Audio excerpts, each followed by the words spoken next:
Okay, let's go ahead and get started this morning. Don't forget that the last reflection paper is due today. So make sure to complete that, submit that today. A week from Tuesday is the final exam. So make sure to be checking at the study guide, be preparing for that. We'll spend the class on Tuesday focused on preparing for the exam, reviewing, helping you organize some of those things as you move towards the exam. We will not have class next Thursday because that is Grace Day, so Tuesday will be our last class for the semester. One other thing, I sent out an email about an hour or so ago that you may have seen. If not, I encourage you to check your email. It's course evaluation time. I would greatly appreciate you to fill out the course evaluation. It is very helpful to me. It's very helpful for the Bible department. So please take the time to do that. If we get at least 80%, which works out to be about 10 students, everyone that submitted an evaluation will get 15 points added on to the total point total of their final grade. So that's not 15 percentage points, but 15 points added on to their final total. You need to complete that before the final grade. The total of the final grade is 15 points for the final. It works out to be the same because remember everything adds up. But it'll be in there's a column that says like extra credit or bonus points, and so it'll be in that column, and so it'll just add on to the total. The email also includes the link. You should have gotten an email from the university about it, but the email I sent also includes a link. So if you would fill that out and try to get it in before the final. It would be very useful to me, hopefully very helpful to you with the final grade. And get in contact with me if you have any questions about that. Before we move on to talking about religion and globalization today, I wanted to kind of finish up our look at religion and pop culture. And in thinking about that, I thought Scientology is a rather interesting expression of how religion and popular culture have intersected over the past several years. It is also one of those areas that continues to push us, if we're looking at religion from a outsider standpoint, pushes this question of does this particular group qualify as religious? Because in some countries, Scientology is not considered to be a religion. In other places, however, it is. A lot of people, even in Scientology, might not qualify it as a religion, but would instead talk about it as a way of life, as something that is not based on faith, so it's not religion. And so there's a way in which Scientology complicates the definition of religion in a variety of ways. But of course, in more recent years, Scientology has been in the public consciousness in the United States because of the number of celebrities that are a part of it, sometimes some of those antics, particularly Tom Cruise and some of the things that he's done and said over the past decade or two has led people to question both Cruise's sanity as well as the religion itself. Scientology came out of the teachings and ideas of a man named L. Ron Hubbard. Frequently referred to as L. Ron. The L stands for Lafayette, just in case you're ever on Jeopardy, and if that comes up as a final Jeopardy question. Hubbard has a rather interesting background. And one of the things that is complex about Hubbard is the difference between the official Scientology biography of Hubbard's life and then other information that is available in other situations. According to the official Scientology biography, Hubbard had already been thinking about religion, psychology, science, even prior to the creation of Scientology. Even prior to his service in World War II, he had been an author, writing adventure fiction, treasure hunters, like an Indiana Jones type of fiction. Had gotten involved in science fiction, but he was a very prolific author and had written a sizable number of books, and used upwards of 15 different pseudonyms to release these books. So he's very prolific as an author before he becomes a part of the Navy Reserve in World War II. His service is brief. He never sees combat, and as a lieutenant he is relieved of command. But during this time, very important for the Scientology biography of Hubbard is his injury. It is unclear what that injury is. The official Scientology version is that in battle, Hubbard was crippled and blinded. But there are these records that indicate that he was never in battle. So that calls into question how he could be injured and crippled in battle if he was never in battle to begin with. Other people suggest that his injury or his malady at the time was simply ulcers. But the claim is very important because his recovery of this injury, supposed to be crippled and blinded, is based on these proto-views of Scientology. And it's by discovering some of these basic principles that helps him recover. However, as he returns from World War II, he continues to write science fiction. Hubbard's science fiction is very important to Scientology because Scientologists do not see it necessarily as fiction, but that it is a literary way of presenting certain truths about the universe. And so a lot of the things that are in Hubbard's science fiction feature in some of the beliefs and ideas about Scientology. Eventually, however, he begins to move from science fiction exclusively to talking about ideas about the mind and ideas about how the mind works and how human beings can overcome certain problems, certain struggles in the mind. He writes a book in 1950 called Dianetics, which is based off of his theory of mind by the same name. The book lands, as I said, was published in 1950. It lands on the bestseller list and is on there for 28 weeks. It, however, is eventually condemned by the American Psychological Association, believing that what he was presenting was rather harmful ideas or was not going to help people with their psychological struggles. And so very early, there is a tension set up between the psychiatry field and proto-Scientology, which remains to this day. There's a lot of conflict between those two fields. Essentially, Dianetics focuses on talking about how the mind works. There are two components of the mind in Dianetics.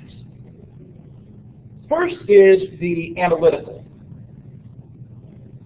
Right? This is the part that we might call the consciousness. It is the part of the mind, Hubbard claimed, that thinks, observes, and remembers. And so normally, when we are going about our daily business, the analytical mind is the part that is working. However, there are those moments of psychological trauma. And when that trauma develops, the other part of the mind kicks in, the reactive mind. Essentially, when the reactive mind is operating, we are not consciously aware of what is happening. And so we kind of consciously shut down, but we are still active. And so the reactive mind is working, and it is recording what we do, recording the actions that we're involved in.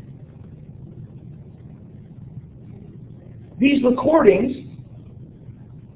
stay in our minds and cause us problems, cause us either physical problems, psychological problems. There are things about these recordings that prevent us from achieving our full potential. Often the example is given of somebody eating really bad egg salad. And that it's just spoiled, it's rotten, you eat it, and it's just horrible. You have this horrible, violent reaction to it.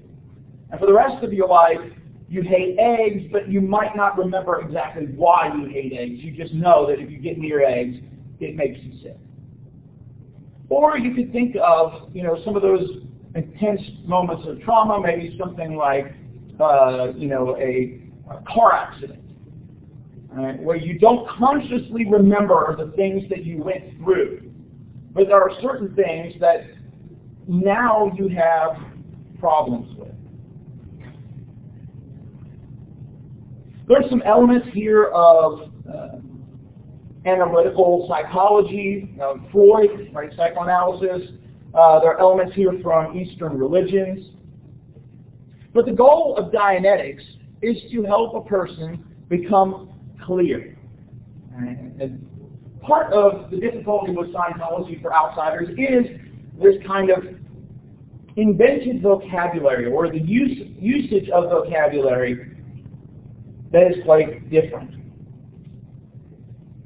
So the goal is to become clear. Become clear of these recordings. Becoming clear will bring you happiness, will bring you fulfillment. Will get rid of those recordings.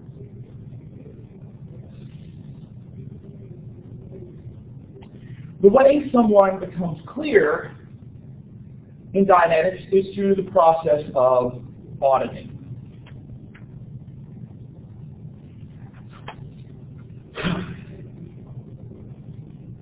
Auditing involves a couple of components. Usually there is an individual trained by Scientology to take someone through a process of questions, through a process of investigation, examining this person, the pre-clear, as they're called, trying to get to what it is that is holding this person back. What are these recordings that are making your life difficult? Through a series of questions, believed to be very effective, the auditor will guide the pre-clear into those memories, into those recordings, so that they can address those ideas. In auditing, Scientologists, Dianetics, also invented a new machine known as an e-meter.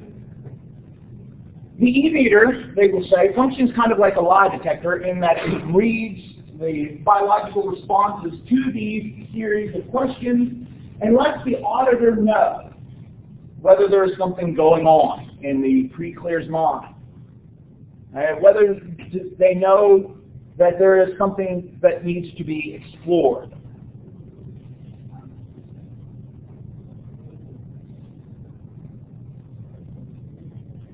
Auditing, they will say,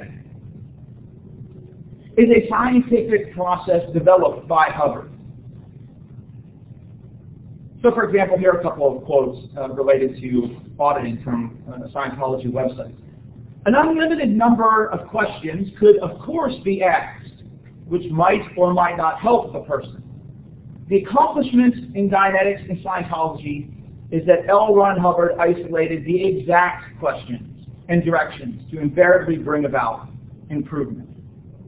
Another quote, "There are no variables in the technology of auditing, no random results or haphazard application. Auditing is not a period of vague free association. Each process is exact in its design and in its application, and attains a definite result when correctly administered." And so the idea is that Hubbard has discovered the exact questions and the exact process that will achieve becoming clear, or achieving what is called a win. That moment of revelation where you suddenly understand everything that's gone before. And you know now what has been holding you back. Auditing, however, costs. In order to participate in auditing, you have to pay a certain amount of money. And you cannot leave an auditing session until you achieve a win. And that could be minutes, that could be hours, that could be sometimes weeks. There have been a handful of lawsuits over some people who have died during an auditing procedure because the auditor would not let them leave the room or would not let them eat or drink anything. Auditing is a way that a lot of people can be very loosely connected to Scientology. So you might, it might pop up on a website you're visiting sometime and ask you if you're interested in a personality test. Not all of those link to Scientology, but some of them do. Right? That it's a Scientology access point. Sometimes you might be walking down the street, like let's say New York or another big city like that, and someone might ask you something similar. Right? Would you like to take a personality test? Would you like to know more about yourself? Right? And kind of guide you into an auditing session. But auditing is also important for Scientologists as they progress in the program. So if you do become a Scientologist, auditing will continue to be important in your life. Eventually, Dianetics gave way to Scientology. Hubbard, like I said, published a book focused predominantly on a theory of mind, but eventually moves into something that is more distinctly religious. Now here again, we could obviously take a rather cynical view of this, particularly from the standpoint of religion. A science fiction author named Lloyd Escott, who you probably don't know, I don't know, but allegedly claimed that he had overheard L. Ron Hubbard say at a party, "I'd like to start a religion, that's where the money is." And so there's certainly the cynical point of looking at all of this, that this is simply an attempt by Hubbard to get money, which a lot of money has gone into Scientology since it has kind of developed back in 1954. But one of the things that is rather complicated about Scientology is the question of how many Scientologists are there? Officially, the group claims over tens of millions of members worldwide. But some estimates are as low as 100,000 worldwide. There are Scientologists found in various countries throughout the world. But the question becomes, who is a Scientologist? Is it someone who has simply taken a personality test or sat through an auditing session? Or is it someone who has paid a certain amount of money, or someone that has committed their life to Scientology, someone like a Tom Cruise or John Travolta or some of these other people that are well-known Scientologists? But one of the things itself, that Scientology itself claims, is that it is distinct from other religions. But that main Scientology can break down to the study of truth and knowledge about knowledge. But one of the things that they emphasize is that Scientology, in its religious component, is a pragmatic approach to religion. So, here's another quote. In Scientology, no one is asked to accept anything as belief or on faith. That which is true for you is what you have observed to be true. An individual discovers for himself that Scientology works by personally applying its principles and observing or experiencing results. And so there's this idea of Scientology is not like other religions which ask you to accept something based on your faith. Instead, people stay with Scientology because it works for them, right? And so that is what is the claim. And, you know, as people are introduced to Scientology, a lot of the focus is on universals, not the distinctive traits of Scientology. Those aren't the things that are emphasized to the outside world. And predominantly, Scientology is also very active in helping people deal with their day-to-day problems. People that smoke too much, people that drink too much, people that have bad marriages.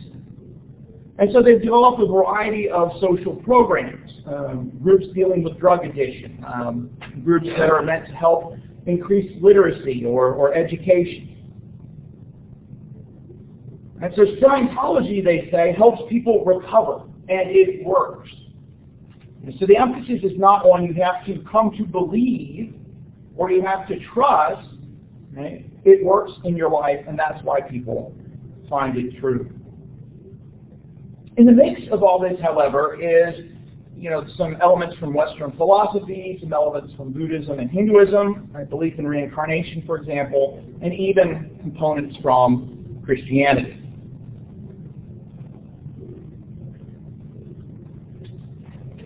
In thinking about whether Scientology is religious or not, our first kind of approach might be to say no, right? To take the cynical route here and say this is simply invented totally by this person who was out for money, out for power, etc. And that certainly is,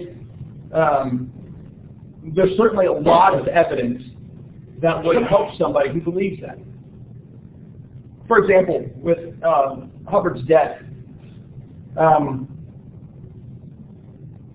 Scientology talks about it when Hubbard died in 1986 as him willingly dropping his body, his healthy body, to move on to another dimension.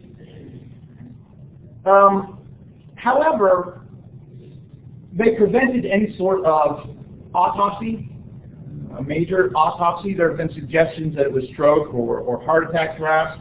But he also apparently had anti-anxiety drugs in his system, which, of course, if you remember, that whole psychology thing, right? That there's this opposition to psychology, and so the focus is psychology doesn't work, Scientology does work, yet he has anti-anxiety drugs in his system when he dies.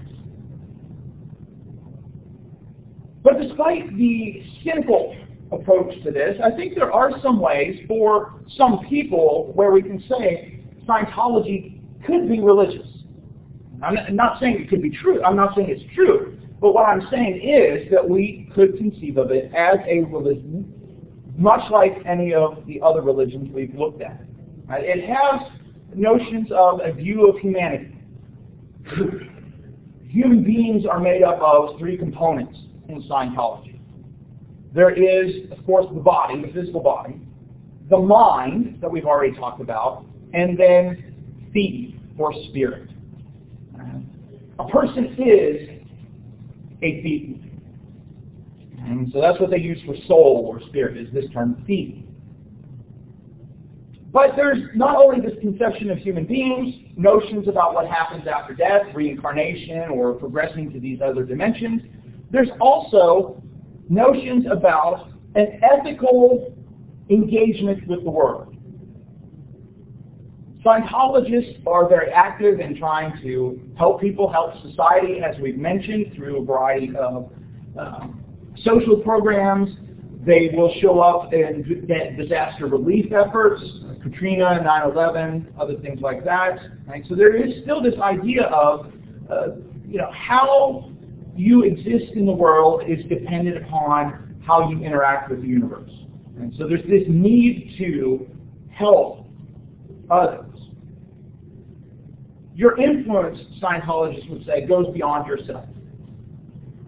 And one example of this is the so-called 8 dynamics of survival. The 8 dynamics of survival refer to ever-broadening circles of influence. and how it's encouraged that people gradually move beyond themselves to understand, to appreciate, to be concerned for larger and larger circles of people and beings. So we start off, they say, just focusing on ourselves and the urge to survive. But gradually we will grow to consider others, our families, our children. We'll move on to, we should move on to wanting to see our groups survive, our friends, clubs, nations, other things that we're a part of. Eventually, hopefully, moving to being concerned about seeing humanity survive, other life forms, the physical universe. And so there is this concern to be ethical. As one increases in awareness of these things, works for the development of these things, the survival of these things, one potentially moves along the bridge of total freedom.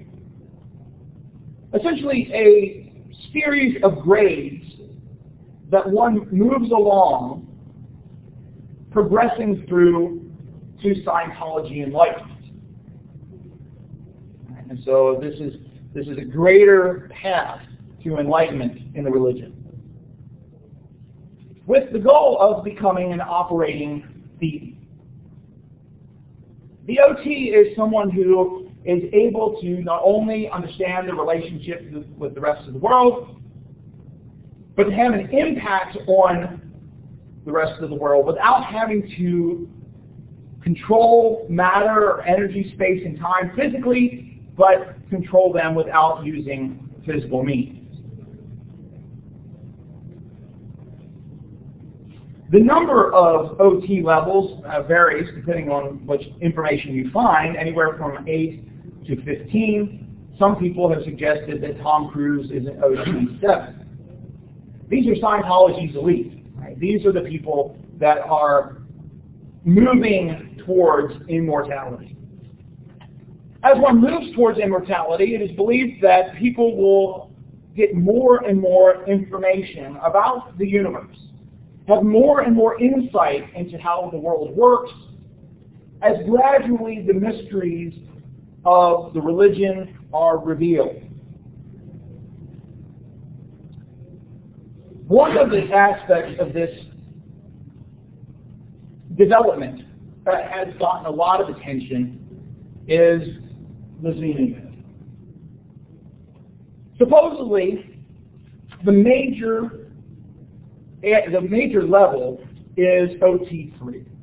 I say supposedly because, again, this is information that comes out from people who have left Scientology, so the people that have are not connected to it anymore, and so the Church of Scientology will not officially state whether this information is true or not.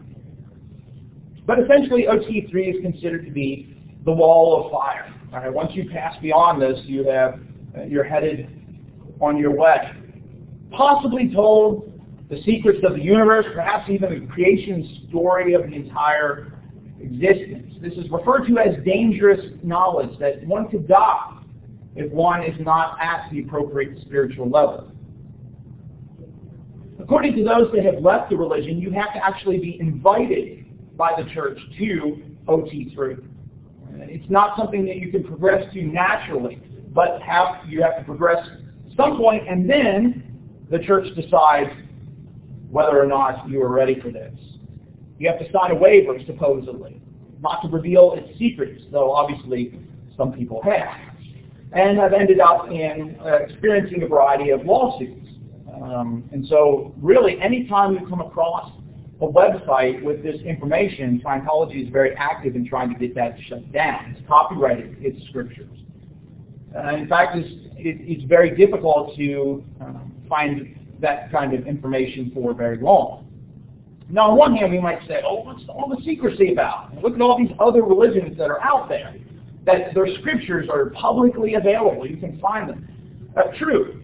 But on the other hand, there have been religious groups throughout the centuries, and a variety of religions, where at some point you are initiated into the mysteries of that religion. Right? The information is not meant to be available to outsiders, but you have to be invited. So this idea of inviting, keeping information secret, is not new. But it does add to a lot of the negative views of Scientology. Supposedly, you are also to sign a waiver to relieve Scientology of any trauma due to auditing at this stage. Right? So it's a very dangerous stage, a very dangerous knowledge. About Xenu.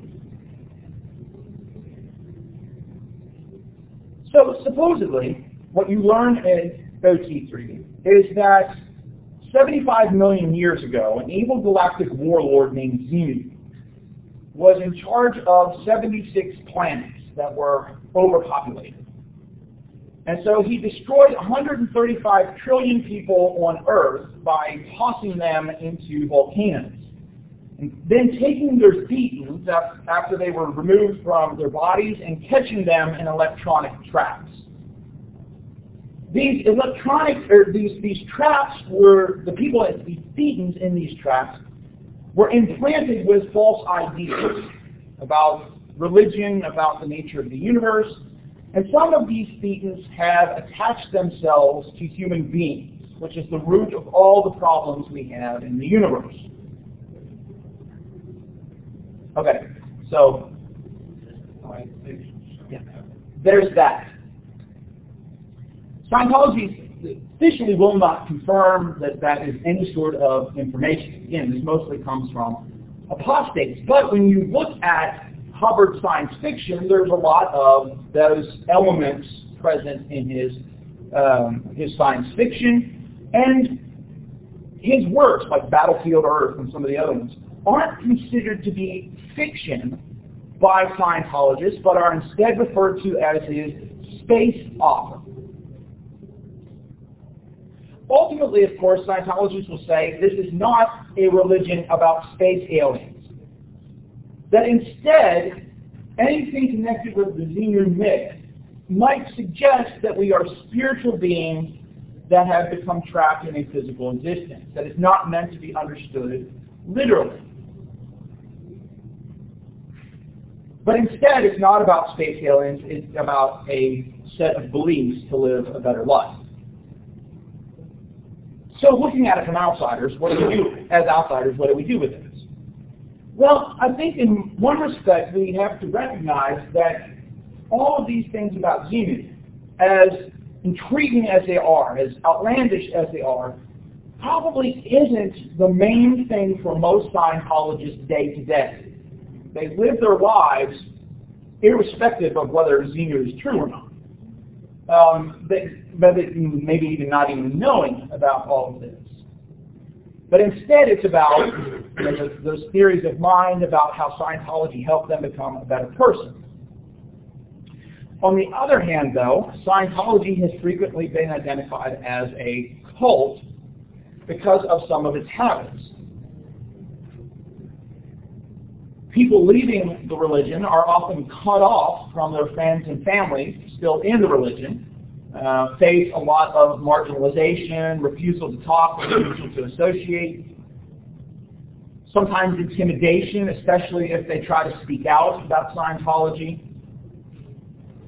There have been incidences of Scientologists at various times attempting to actively suppress any sort of negative information about Scientology. Sometimes not just spiritual or emotional intimidation, but physical intimidation as well. There is a group within Scientology known as Sea Org, very naval, and you have to wear naval type of clothing, and it's understood in Navy types of ways. When you join Sea Org, you sign a billion-year contract. So not only in this life, but any other life you have, you're still connected with Sea Org. And so there's practices like that that a lot of people point to in the upper levels or in families that are part of this that are quite problematic, which is why in some countries, like Germany, for example, Scientology is not recognized as a religion, and there have been efforts by the German government to suppress, outlaw areas or the participation in Scientology or the presence of Scientology. Even in the United States, it was almost 40 years from the first Church of Scientology to the IRS granting it tax-exempt status. So there's been a lot of questions with that. I certainly would not claim to have any great knowledge of Scientology. I've done some reading about it, as we've seen here. But if there are any questions, I can try, based on what I've read, to talk about it. But I can't promise you an answer. Any questions or comments? Did you go to the Scientology store over here, like I guess Von Hart Enterprise? I did not know there was one. Yeah, the Scientology bookstore. Now, Scientology or Christian Science? It's Scientology. Okay. I mean Christian Science.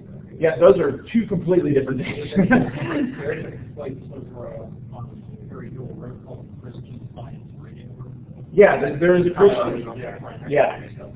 Yeah, the Christian Science developed in the 19th century. There's some similar things in that Christian Science had a lot to do with the powers of the mind and what the mind can do, but completely different route.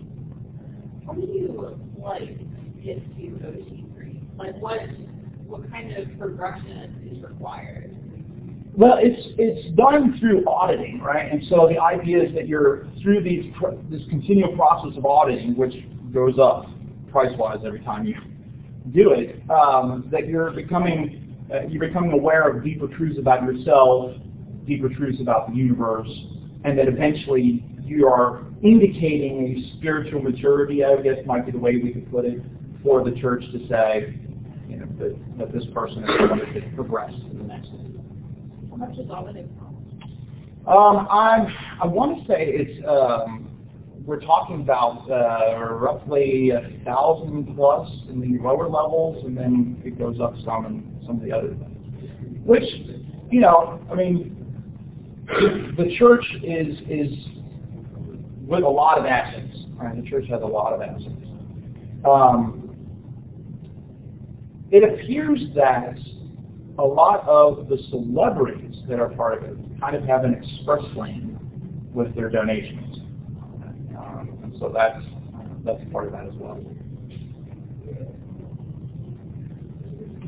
On the OT level, and then you mentioned that you had the pretty advice to get to OT3. Get to OT1 first. Yeah, I'm not positive. My understanding is that it's as you've gone through these levels of auditing, and that you're dealing with more and more of the problems that have been psychologically in your life. Any other questions? Does EDU still exist according to Scientology? I'm not sure about that. It's not. I mean, Zena's not God in any sort of imagination. He would be essentially kind of evil in that he's kind of responsible for all of the bad parts about this. Which kind of ties into some other things about Scientology. It's very eclectic in both how it drew in ideas from Hinduism, Buddhism, and Scientology, Christianity. But there's also this idea among Scientologists that if you want to believe something religiously, that's fine. And so if you want to believe Christianity or be a Catholic and be a Scientologist, that's fine. Right? So there's this way in which Scientology, they would say, is about this process. And so all these other kind of spiritual or supernatural beliefs are independent of that. Any other questions?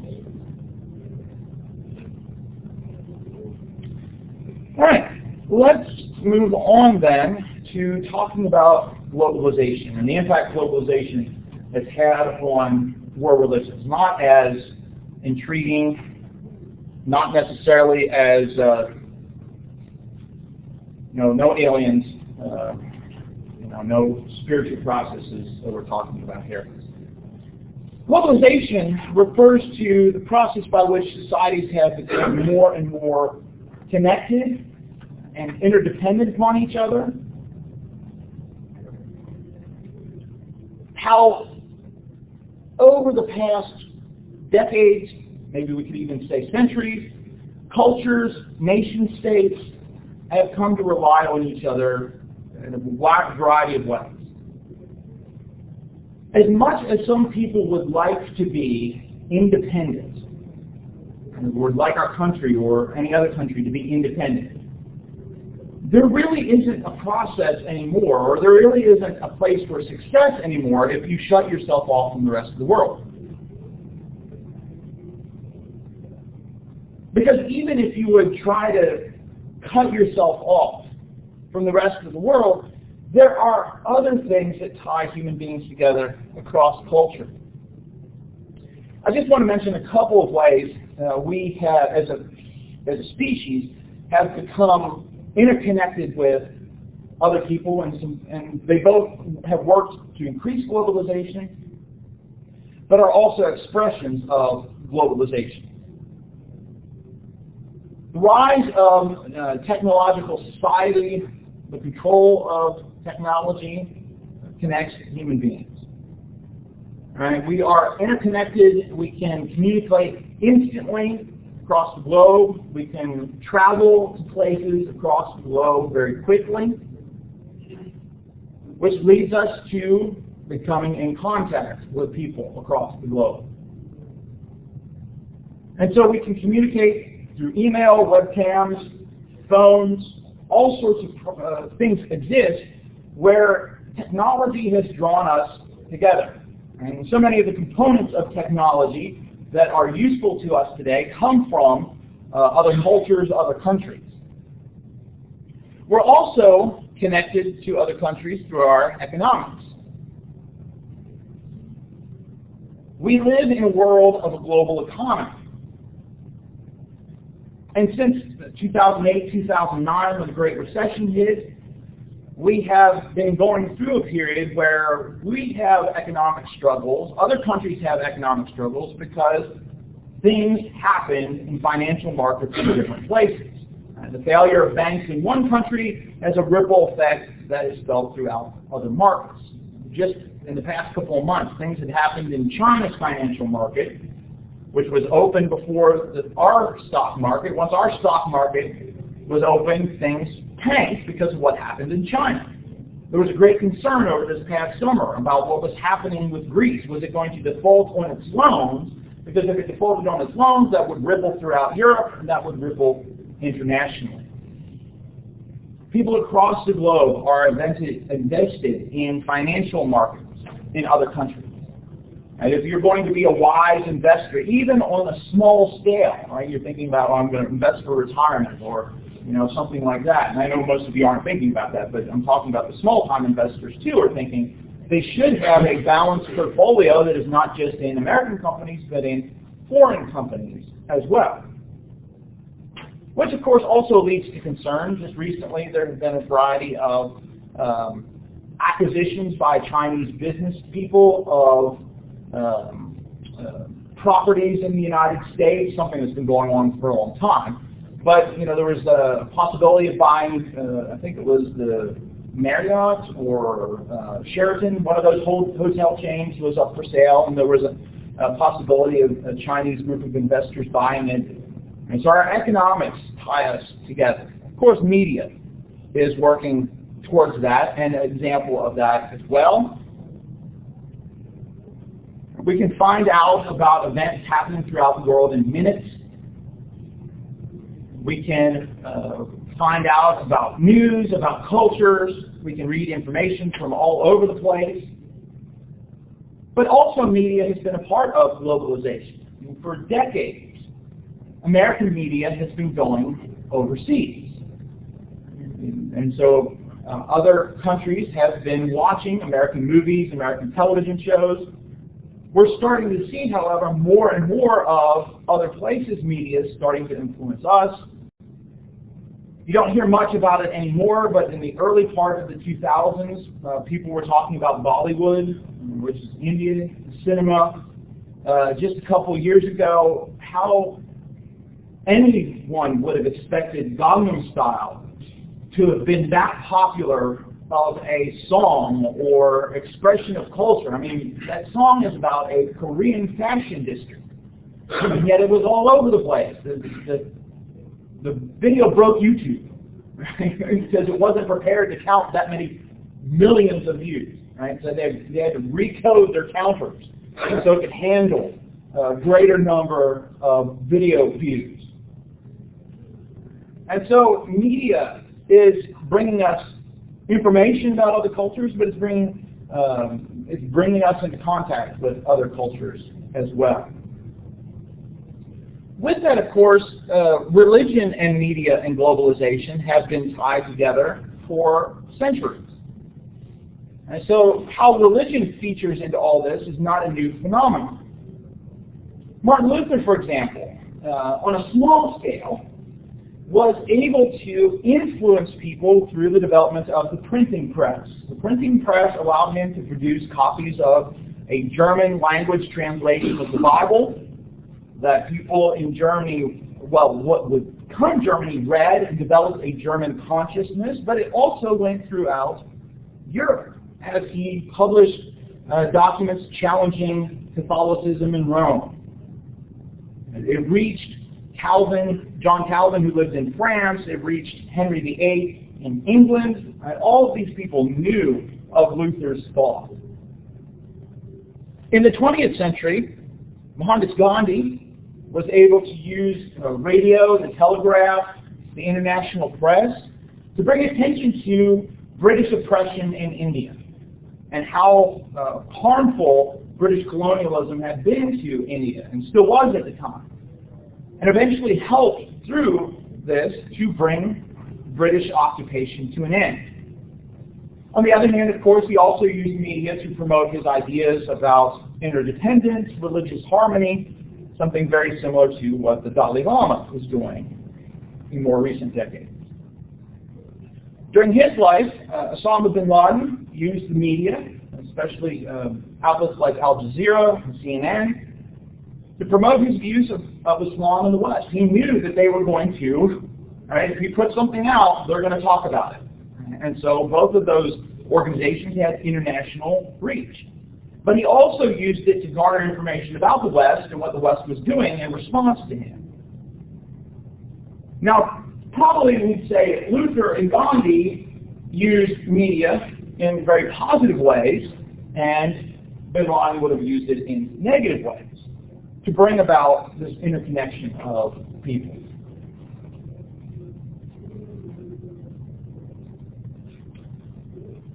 There are other expressions of globalization that are important, and there are ways that religion has helped facilitate globalization, as well as how globalization has affected religion. In fact, often religion plays a very important role in how people accept globalization. Right? Whether the religion has a positive outlook toward it and allows globalization to occur, or has a negative outlook toward it, discouraging globalization.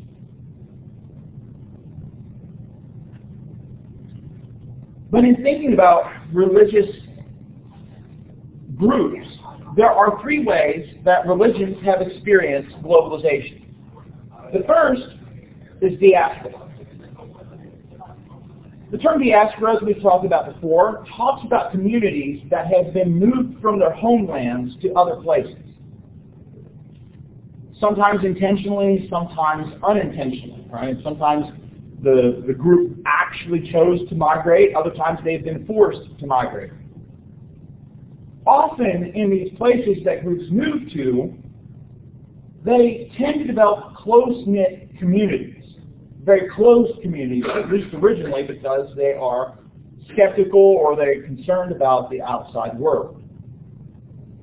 Examples of this might be something like Judaism, often spread from Israel, African religions as they were, as slaves were brought over, and as religion spread throughout the slave populations. Another expression of religious globalization are transnational religions. This refers to religions that have intentionally expanded throughout the world, usually through missionary endeavors. And so they are going to places in order to spread their religion. Obviously, we would think of Christianity in the context of this, but Islam, Buddhism have also been transnational religions that have engaged in missionary types of activity.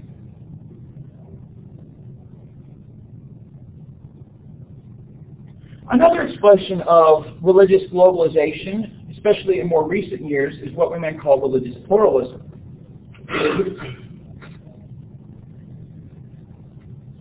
This refers to cultures that are open and welcoming to religions from outside,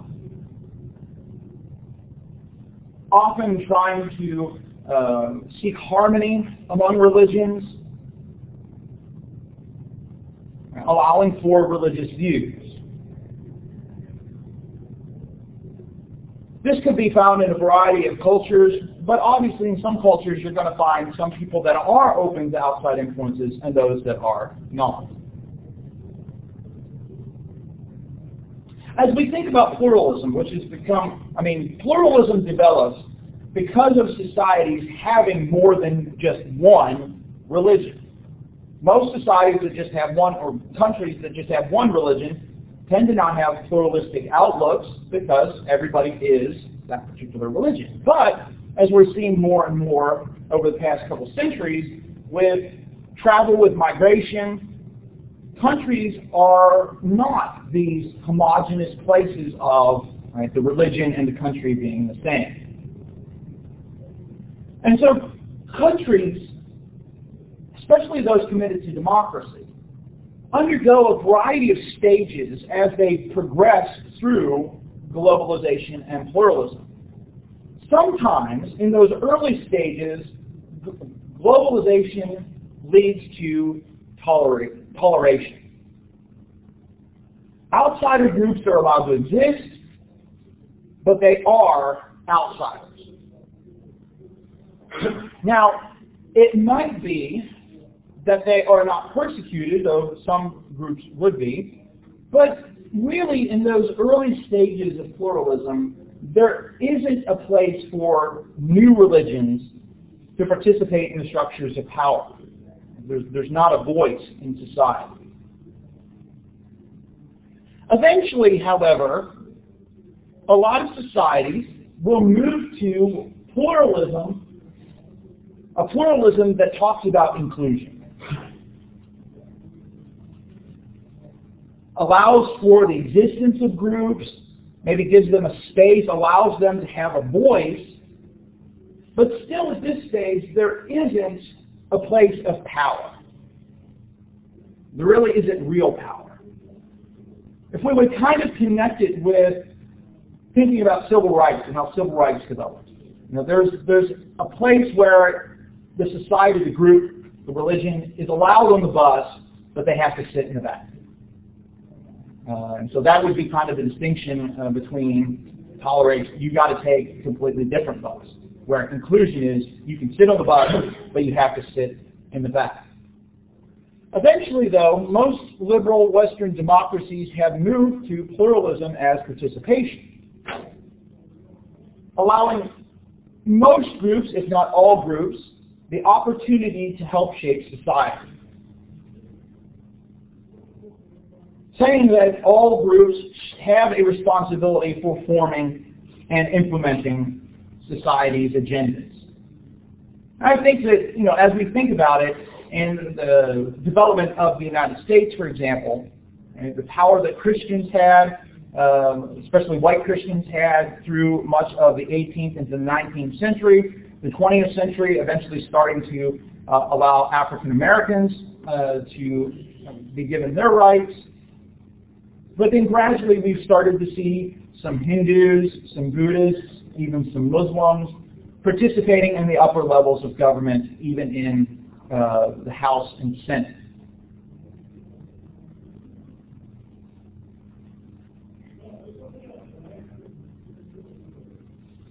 With this transition to pluralism and a global society, there has also been a transition between how people view the world. Specifically, we're talking about a transition from a modern outlook to a postmodern outlook. The modern outlook was one of optimism, belief in progress, right, shaped by the Enlightenment, belief in human reason, the power of the individual. But the modern outlook believed that there were distinct truths that could be discovered through predominantly the reason. The postmodern outlook, however, has challenged that. One particular feature of postmodernism has been a rejection of what are called meta-narratives or grand narratives. A meta-narrative is an overarching story that guides a group of people. The great cosmic narrative that gives society its order. If we were talking about Christianity, this would be something very simply put, like the creation of the world by God, creating human beings in His image, the fall of humanity into sin, and the process of redeeming humanity back to Himself. Right? So that's very simplistically it. But that would be kind of a meta-narrative, a grand narrative. And often those grand narratives help people understand how the world works. Why does the world operate this way? Well, it does because God created us this way, or because sin exists in the world, or et cetera, et cetera. So with globalization, there has been interaction, the greater interaction of people with different meta-narratives. So that has led some people to question the reality or the validity of the narratives. Which of these is true, or either? And so some people have even gotten to the point of relativism that says, well, yours can be true for you, mine's true for me. With the loss of meta-narratives, there's also been the loss of a center, an authoritative norm. Right? If the overarching story is not true for everyone, what about ethical systems developed out of those narratives? And so many people would today, especially many secular people, would say there are no ethical norms for everyone, universals, but instead it should be shaped by culture. There are some things that need to be in place because they're needful for society.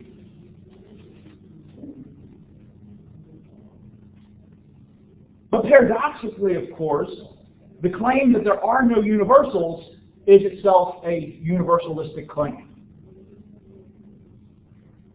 So if there are no universals, should we accept as true universally that there are no universals? I mean, obviously, with a lot of people, they are not relativists in their actual day-to-day life. They would claim, and again, a lot of this is from a Euro-Amero-centric type of view. They would claim that ethics are relative. In some cultures, it would be acceptable to do such and such. But when we come to things like women's rights, it is not a universal that women have rights. There are many countries where women are still greatly oppressed in society. And most of us in the United States would say that's wrong. Women have human rights. They should be allowed certain abilities and certain opportunities.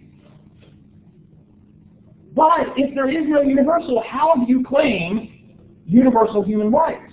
Why should our view about women and rights be the one that is observed by everyone? If we're talking about relativism, how do we argue that women having human rights is a universal if there are no universals? Right? So most people, in actuality, are not relativists.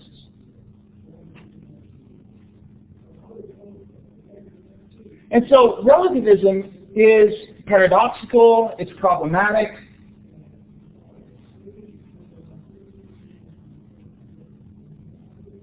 It is not practiced. There are some aspects of pluralism that people would agree with, but not totally. But it does raise questions about norms and orders, and societies have become more and more open to global influences. Because of that, there have been a wide variety of responses to globalization. And so globalization has brought cultures closer together, and so you come in contact with an other, capital O, other. Now, ideally, in a liberal democracy, it would result in a recognition, a friendly discussion, understanding, but often that doesn't happen. And so some people have responded to globalization through violence. And unfortunately, religious violence is an important part of our world, even into today. Right? Killing someone else simply because they do not support our gods or our practices, unfortunately, has been too much of a part of religion. We see it in between religions. While the violence between Sunnis and Shias has often been an exception, not the rule, it still is a prominent part of some expressions in recent years. In many respects, you would think, here are two religions, they're both Islamic, but you have Sunnis destroying important tombs of Shiite figures, the persecution of Shiites by Sunnis, places like India, Saudi Arabia. On the other hand, in places where Shiites have a majority, relatively few places, they've persecuted Sunnis. Throughout the the Reformation period, the 16th and 17th century, there were a variety of conflicts between Protestants and Catholics. The 30 Years' War, other civil wars in Europe, revolts by French Protestants against Catholics, the killing of Protestants by Catholics, the killing of Catholics by Protestants, even extending into the 20th century in places like Ireland, where the Northern Ireland was largely Catholic, but there were some Protestants that attempted to gain control of Northern Ireland. And so there were violence and bombings and all sorts of things throughout the latter part of the 20th century. In India, there have been instances of violence between Hindus and Muslims, and Hindus and Sikhs, as people have attempted to gain control over the government. Muslims were destroying Hindu holy sites. And so sometimes we have seen even violence within groups. Why are people violent religiously, or why do we see religious violence? Well, there are a couple of reasons for that. Often those groups that tend to be the most violent in their expression have a dualistic worldview. That there is us and them, you're on God's side or you're not on God's side. Now, dualism doesn't have to lead to violence. So simply breaking the world into God and Satan, or good versus evil, doesn't mean you're going to be violent. But those violent groups are ones that have very strict separations. With that, there are often very distinct religious boundaries for these groups. it is very clear who is in and who is out. If we're not clear, then you would be less likely to enact violence because you don't know. Is this person saved? Is this person a part of the community? But if it's very clear who is a part of it, that society is one that is possible for violence. Societies that promise redemption through violence. And so a lot of those religiously violent groups promise that if you engage in this violence, you will receive redemption, some great experience here or in the afterlife. Ultimately, however, religious violence often comes from less mundane things. It comes from issues of power and control, just like other types of violence come. And so violence is a response to globalization by a lot of people. Another form that we've talked about before is hybridity.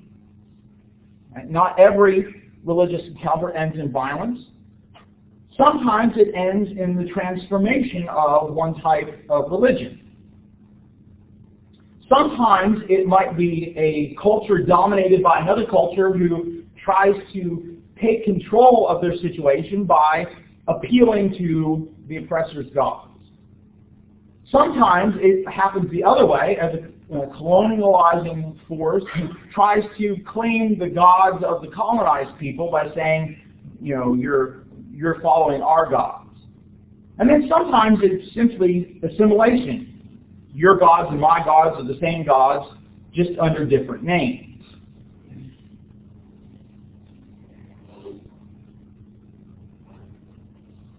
Sometimes we can find examples of globalization through simply unconscious borrowing. There's not an intent to encounter or to take, to meld, but it just happens. Some people, for example, claim that the use of beads in prayer, which is found in a variety of traditions, transferred from Hinduism to Buddhism, and then eventually to Christianity and Islam as well, all of which use beads in prayer. And so it doesn't appear that any Catholics or Muslims said, hey, Hindus are doing this, let's do that. But there's a good possibility that there were some sort of unconscious borrowing took place. Finally, sometimes encounters lead to mutual transformation. An intentional sitting down of parties and talking about ways in which each other's practices can become a part of their tradition. In the 1960s, for example, a Christian monk named Thomas Merton and a Buddhist monk named Thich Nhat Hanh had a variety of conversations with each other about how they could incorporate elements of each other's practice. What kind of things from Catholicism could be helpful for Buddhist monks? What kind of things for Buddhism could be helpful for Christian monks?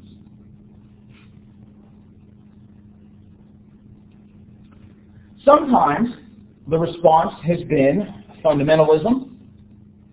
I gave you this chart when we were talking about Islam, so you don't need to get it down, but these fundamentalist movements are often in response to pluralism, globalization as well. And so we see fundamentalism not just in Christianity or in Islam, but in Hinduism, in Judaism these days, often in the form of political parties.